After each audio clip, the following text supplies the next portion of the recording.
aujourd'hui, je vous parle des exposants fractionnaires. Donc, avant de commencer les exposants fractionnaires, assure-toi d'avoir bien compris les 5 premières lois des exposants ainsi que les exposants négatifs, puisqu'on va continuer à faire les mêmes manipulations, mais cette fois-ci avec des fractions ou avec des racines qu'on va transformer en fractions. Donc, vive les fractions! Depuis secondaire 1 qu'on vous dit les fractions c'est important, voilà, encore une autre preuve.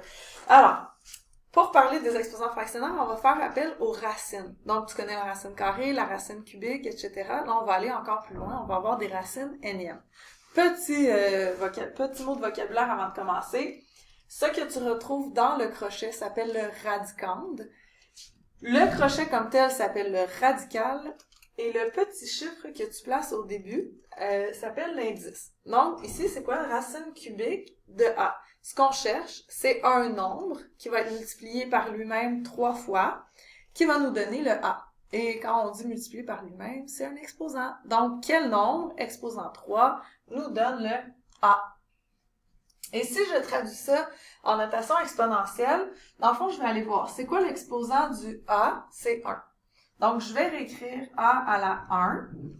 Et l'exposant, je vais le transformer en fraction. Et quel sera le dénominateur de cette fraction? En fait, c'est l'indice qui se trouve dans le radical.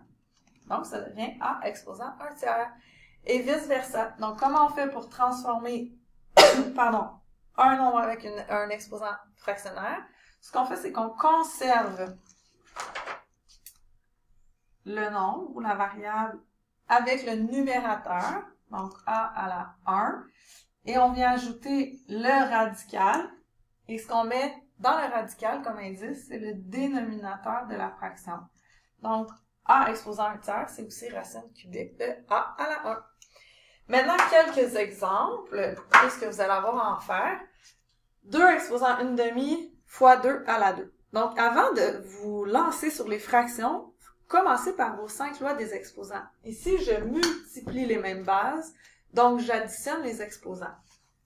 Ça donne 2 exposant 1 demi plus 2. Petit rappel mathématique, quand j'additionne des fractions, je dois avoir le même dénominateur. Donc, je dois faire une petite conversion. Le 2, je dois trouver une fraction équivalente, dont le dénominateur sera aussi de 2. Alors, je multiplie par 2 en haut et en bas. Ça devient 1 demi plus 4 demi, qui est égal à 5 demi. Donc, la réponse, 2 exposant 5 demi. Comment convertir 2 exposant 5 demi avec un radical? Je conserve le 2 avec le numérateur de la fraction, 2 exposant 5, et je vais ajouter le crochet, le radical. Et qu'est-ce que je mets à l'intérieur, ici comme indice? Le dénominateur de ma fraction. Donc, la réponse, racine carrée de 2 exposant 5. On ne veut pas aller plus loin. On ne veut pas connaître la valeur numérique, on veut seulement manipuler. Prochain exemple, un petit peu plus complexe, celui-là, racine cubique de 3 exposant 2 fois 5 exposant 3. Tout d'abord, je regarde dans le radical si je ne peux pas utiliser une des 5 lois des exposants. Ici, comme je n'ai pas les mêmes bases, je ne peux pas utiliser les premières lois, et comme je n'ai pas les mêmes exposants, je ne peux pas utiliser les dernières lois. Donc, ce que je vais faire, c'est que je vais transformer mon radical en exposant fractionnaire. Ça devient 3 exposant 2 fois 5 exposant 3. Tout ça entre parenthèses. Et l'exposant, donc on se demande, le radicande, c'est quoi l'exposant du radicande? C'est 1. Donc le numérateur va être 1. Et c'est quoi l'indice? 3, ça devient notre dénominateur. Alors j'obtiens 3 à la 2 fois 5 à la 3, exposant 1 tiers. Mais c'est pas fini, puisqu'on sait, avec la troisième loi des exposants, que lorsqu'on a des exposants exposés, on doit les multiplier ensemble. Alors, le 1 tiers s'applique aux 3 exposant 2. Le 1 tiers s'applique aux 5 exposant 3. Alors, dans ces conditions-là, ce que je retrouve, c'est 3 exposant 2 fois 1 tiers, 2 tiers.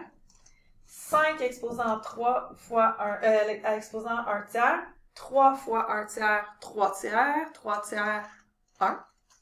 Donc, fois 5 à la 1. Bon, il y a des fois où on va accepter cette réponse-là, puis il y a des fois où on va te demander de l'écrire avec le radical. Donc, comment transformer 3 exposant 2 tiers fois 5 à la 1 en radical? Le 5 exposant 1 n'a pas d'exposant fractionnaire, donc il n'y a pas de radical qui va aller là. On va mettre le 5 au début, puisque la multiplication est commutative. Le 3 exposant 2 tiers, donc ce que je fais, même principe que pour les autres, je regarde la base, je conserve le numérateur comme exposant, 3 exposant 2, j'ajoute le radical, et quel indice je vais placer? La même chose que mon dénominateur, 3. Donc, la réponse finale, 5 fois la racine cubique de 3 exposant 2, ça correspond à la racine cubique de 3 exposant 2 fois 5 exposant 3. Et là, je te donne un défi. Donc, voici le défi. Si tu arrives en classe et que tu me donnes la réponse, tu auras des points bonus. Alors, exposant fractionnaire, il faut se rappeler qu'on utilise les 5 lois des exposants comme avant. S'il y a des exposants fractionnaires négatifs, on pense à la règle des exposants négatifs. Et surtout, on se décourage pas, on utilise notre calculatrice. Deuxième fonction, fraction, ça va vous sauver la vie.